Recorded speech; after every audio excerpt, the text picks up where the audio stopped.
আশা করি সবাই ভালো আছেন, আমিও ভালো আছি। তো আবার আসলাম আপনাদের মাঝে আরেকটি ভিডিও নিয়ে। তো এই ভিডিওতে আমি কথা বলবো একটি ফুলের গাছ সম্বন্ধে, যেটা বলি আমরা টগর ফুল, যেটা সম্বন্ধে বলি, এবং এর আরও নাম আছে। দুধ ফুল আছে, এটা আরও নাম বলে ডাকে, সেটা হলো দুধ ফুল, মালতি ফুল, মল্লিকা, কাঠমল্লিকা, তারপরে থোকা টগর, তারপরে হলো আর থোকা টগর আরও বলা হলো আপনার একুর টগর। তো আসার আগে গাছটা দেখি ভালো। তো দেখেন, এইটা হলো আগে গোড়াটা ভালো করে দেখাই নাও। গোড়া গোড়া একদম মাটির গোড়া দিয়ে ভিতরে যেটা, হ্যাঁ। তো একটা গোড়া থেকেই আর কি কয়েকটা গোড়া হয়েছে, দেখাও।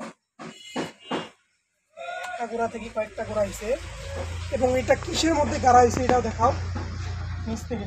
হ্যাঁ, এটা একটা ফাটা বালতিতে গাড়া হয়েছে। বালতির মধ্যে কিছু মাটি দিয়ে এটা গাড়া হয়েছে।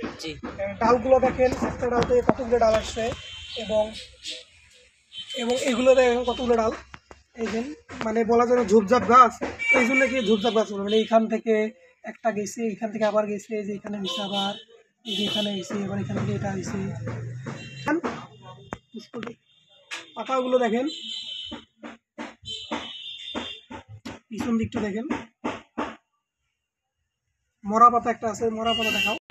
তো এটা আস্তে আস্তে একটা মারা যাওয়া পাতা, এই যে এখানে বোলাইলে ছিঁড়ে গেল, সবুজ মানে হলুদ হচ্ছে, সবুজ, এটা গাছটা পাতা সম্পূর্ণ সবুজ হয়, আস্তে আস্তে এটা হলুদ হয়ে যাচ্ছে। তো এটা যেগুলো ভালো পাতা একদম সবুজ, এই যে টানলেও ছেড়ে না, এই দেখেন টানতেছে ছিঁড়তেছে না। একটা মরা পাতা এই যে ধরে, এই দেখেন, এই যে একটা মরা পাতা, এই যে ধরলাম ছিঁড়ে আসলো। হ্যাঁ, তো এর প্রকার ভেদ হইলে তো আরেকটা বলতেছি, এই বাংলাদেশে ফুলটি বর্তমান দুই প্রকার আছে, টগর, থোকা টগর ও একক টগর। বাংলাদেশ ও ভারতে এই দুই রকমের টগর পাওয়া যায়। একক একটি টগরের একটি পাপড়ি, অন্যটি গুচ্ছ পাপড়ি। মানে যেটা হলো একক টগর ওইটা হলো একটা পাপড়ি, আর হইলো থোকা টগর যেটা সেটা হলো গুচ্ছ পাপড়ি। এইদিকে বড় টগর ও ছোট টগরও বলা হয়। অনেক জনের যে গাছগুলো যেটা বড় হয় ওটাকে বলে বড় টগর, এবং অনেক জনের গাছগুলো ছোট থাকে সেটাকে বড় হইলো ছোট টগর। তো এইটাই হলো। তো আমি পরের ভিডিওতে এর বিবরণ সম্বন্ধে বলবো, এই টগর ফুলের কি কি বিবরণ আছে, তো অন্য ভিডিওতে বলবো। তো গাছটা তো ভালো করে দেখে নিলেন যে এইটার একটা আর কি আমি বাড়িতে আসছি। তো যারা যারা কাটতে যাচ্ছেন, যে মাটির অভাবে কাটতে পারছেন না, তাদেরকে আমি ভালো মতো বলে দিচ্ছি, এটা যে কোনো খানে হবে। আপনারা বালতি আছে, মগ আছে, বা তারপরে একটা বস্তায় আর কি মাটি নিয়ে কাটতে ওখানে কাটতে পারেন।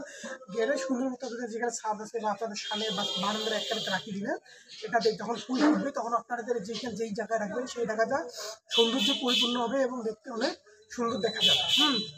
তো এতটাই সুন্দর দেখা যাবে সেটা হলো আপনি বলার বাইরে, কারণ সে ফুলটি, গাছটি সম্পূর্ণ সবুজ এবং ফুলটি একদম সাদা, মানে ধপধপে সাদা, যেটাকে এই জন্য সিলেক্টটি বলে, এটা হলো দুধ ফুল।